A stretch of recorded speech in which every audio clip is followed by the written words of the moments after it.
So hey guys, welcome back to CO Phoenix.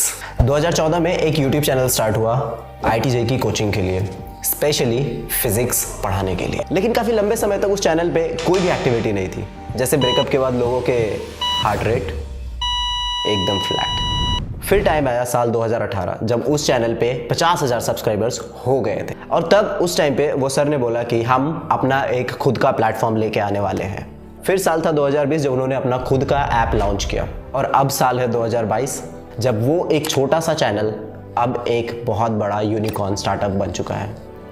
और अब साल है 2022 जहाँ पर उस टीचर के पास लगभग 1 करोड़ लोगों का साथ है, और वो छोटा सा यूट्यूब चैनल जो 2014 में 0 इवैल्यूएशन के साथ शुरू हुआ था, आज के टाइम पे उसकी इवैल्यूएशन बन चुकी है 8,000 करोड़। हाँ, आपने सही गेस किया, हम बात कर रहे हैं फिजिक्स वाला की, हम बात कर रहे हैं अलख पांडे की, जो सिर्फ एक टीचर ही नहीं रहे आज के टाइम पे, वो बन चुके हैं एक रोल मॉडल, वो एक स्टार बन चुके हैं अपने स्टूडेंट्स के लिए। बेसिकली वो स्टूडेंट्स जो IIT JEE नीट की कोचिंग्स लेते हैं, और अब उनका डोमेन जो है वो कई सारे फील्ड्स में फैल चुका है। रेलवे, UPSC, गवर्नमेंट्स, जितने भी कॉम्पिटिटिव एग्जाम्स आज के टाइम पे इंडिया में होते हैं, उन सब के प्रिपरेशन के लिए अब आ गया है फिजिक्स वाला। तो आखिर ऐसी क्या खास बात है फिजिक्स वाला में? आखिर ऐसी क्या खास बात है अलख पांडे में जो उन्हें और उनकी कंपनी को बाकी टीचरों से और बाकी जो एडटेक स्टार्टअप्स या फिर एडटेक कंपनीज है उनसे एकदम ही अलग बनाती है? खास बात यह नहीं है कि उन्होंने 8,000 करोड़ की कंपनी खड़ी कर दी, और वो भी स्क्रैच से। लेकिन खास बात यह है कि अगर इंडिया में जो स्टूडेंट्स हैं वो किसी टीचर पे सबसे ज़्यादा भरोसा करते हैं, किसी टीचर पे सबसे ज़्यादा ट्रस्ट है अगर उनका, तो वो है अलख पांडे। हाँ, तो इस इंसान में वो खास बात है जो बाकियों में उतनी नहीं है, और अभी तक इन्होंने जो भी अपने स्टूडेंट्स के लिए किया है उसे हमेशा एक ऊंची नज़र से देखी जाएगी और उसका हमेशा सम्मान किया जाएगा। क्योंकि अपने ही एक इंटरव्यू में उन्होंने कहा कि हम सेवा कर रहे हैं अपने देश की और उस देश के आने वाले भविष्य की, ताकि कोई भी बच्चा चाहे भारत के किसी भी दूर दराज गाँव में ही क्यों ना हो, उससे उसका जो बेसिक राइट है एजुकेशन का वो उसे ज़रूर मिलना चाहिए। और सलाम है उस शख्स को जिसके मुंह से ये जो शब्द है वो निकले।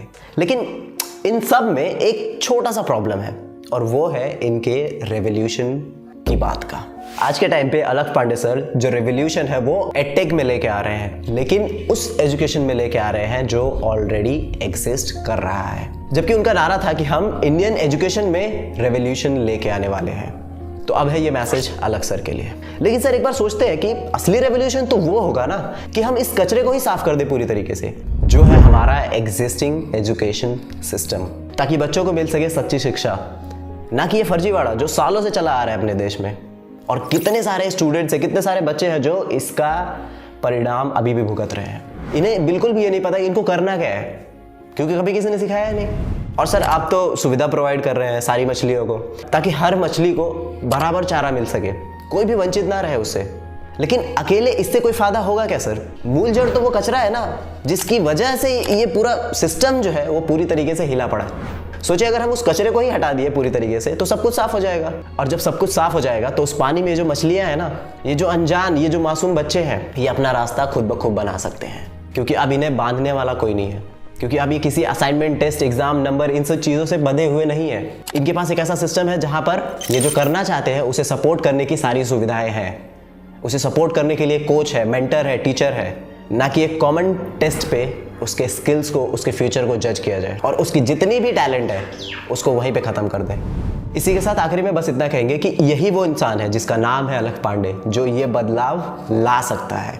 हाँ, और ये है सबसे बड़ी खास बात फिजिक्स वाला की, ये है सबसे बड़ी खास बात अलख पांडे की। ये जो छोटा छोटा रेवोल्यूशन चल रहा है ना एडटेक में, इसी रेवोल्यूशन को हम अगर एक बड़े स्केल पे लेके जाए और इस पूरे सिस्टम को रेवोल्यूशनाइज करने की कोशिश करें, तो शायद आने वाला जो जनरेशन है वो इन्हें एक रोल मॉडल ही नहीं बल्कि अपना हीरो बना के रखेगा, और भी लंबे समय तक। और अगर हो सके तो इस मैसेज को अलख सर तक ज़रूर पहुँचाओ।